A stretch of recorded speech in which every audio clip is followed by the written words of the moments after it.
Last Sunday's Passion of St. Luke and today's of St. John are in different keys. St. Luke's Passover turned Eucharist has Jesus speaking ominously of betrayal to come and communing in his broken body. He told his men to bring swords to Compline in the garden. He sweated blood while begging the Father to relieve him of what was coming. In the following hours, he suffered physical and mental torment, humiliation and abandonment, while women wailed and soldiers scoffed. He died, crying out in a loud voice.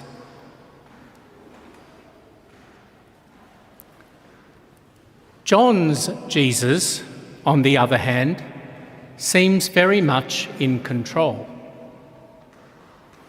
No record there of instituting the Eucharist, agonising in the garden, or being dragged through the streets. Jesus turns the questions of his guards, high priest, and governor back on them, reminding them that he is about truth, not power, friendship, not violence, a kingship not of this world. Pilate is more than a little convinced that Jesus is some sort of king. Even from the cross, he calmly gives directions about the care of his mother and the new church. Instead of crying out, Jesus declares his work complete and gives up the ghost. It's the other people in John's story who are afraid. Biologists tell us that when frightened, our instinctive response is either fight or flight. Judas is afraid of losing financial control and so makes a terrible decision. Caiaphas, the high priest, fears losing his spiritual authority and is willing to sacrifice an innocent. When asked for Jesus, he confidently says to the guards, "Yahweh, I am he." And the temple police fall down in terror at the divine name. Most of the disciples flee. Hairy-chested Peter follows at a distance but goes to water when a woman demands his ID. Pilate, the governor, is also frightened. He'd rather not condemn an innocent, especially one who might be a son of God. But he's cowed by threats of riot and bad reports to Rome, and so orders the execution. The soldiers, too, are agitated, and even though Jesus is clearly dead at the end, they pierce his heart to be doubly sure. The air was thick with fear that first Passion Week. The challenges of the first Holy Thursday reverberate today. An occupying imperial power using military force against innocents and driving others into hiding. Was this the Rome of Jesus' day or the Russia of Putin's? The flight and hiding of the apostles and isolation of Jesus parallel our recent experiences of COVID lockdowns and floods. Jesus' agony in the garden and cries from the cross resemble the depression and anxiety of many today. And the betrayals of Judas and Peter show that Christians in any age can renounce their ideals to go with the flow. On Good Friday, there are even more resonances. On a personal level, many will know the fear, abandonment, and grief, the loyalty and disloyalty, hopes and dashed dreams of the characters in the Passion. On a social level, we might consider the release 2 years ago this past week of my predecessor as Archbishop, vindicated unanimously by the High Court of Australia after more than 400 days in prison.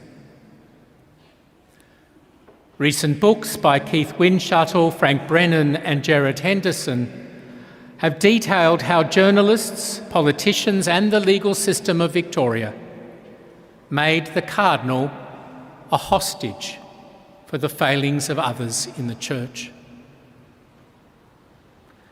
The case exposes in the justice system of that state. And others in our community experience injustices also.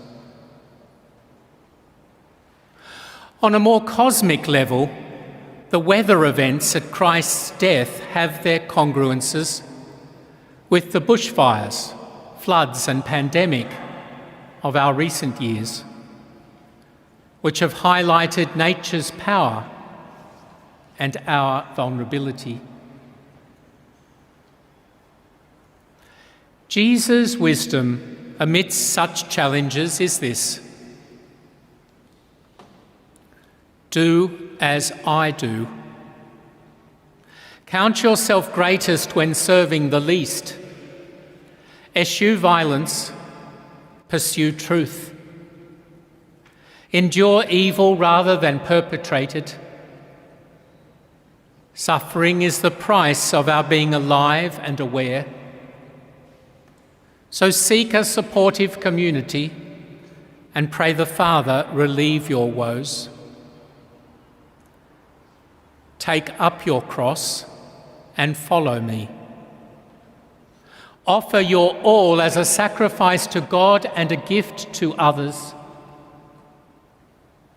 Join me in building a kingdom of truth and life, of holiness and grace, of justice, love and peace. Then you will see that even the seas and skies listen to my voice. Faith is the remedy for present distress.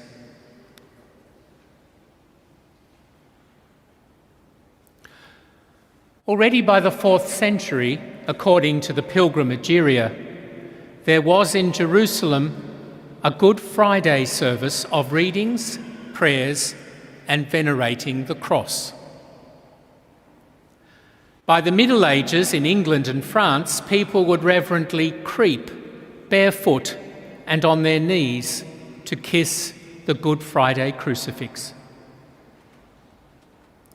In 19th century Spain, the king would pardon prisoners after kissing the Good Friday cross, saying, "I forgive them as I hope God will forgive me." As we creep to the cross, we lay all our anxieties before the crucified. We tremble before the enormity of God made man, man made slave, slave made dead on a cross. Isaiah said, "The crowds were appalled on seeing him, so disfigured did he look. he seemed no longer human, despised and rejected, a man of sorrows, acquainted with grief. We shiver with delight at what God has done for us and quake with shame at what we have done to God. If Holy Thursday tells us that God is with us in our fears and suffering, Good Friday says he is not just with us, but for us, redeeming it all. He consoles and strengthens, renewing character and gracing reconstruction efforts. He builds peace after war, health beyond sickness, community after fragmentation. As we creep to the cross, Christ will take our burdens on himself, and pierced for our faults, crushed for our sins, as Isaiah prophesied. By his wounds we shall be healed.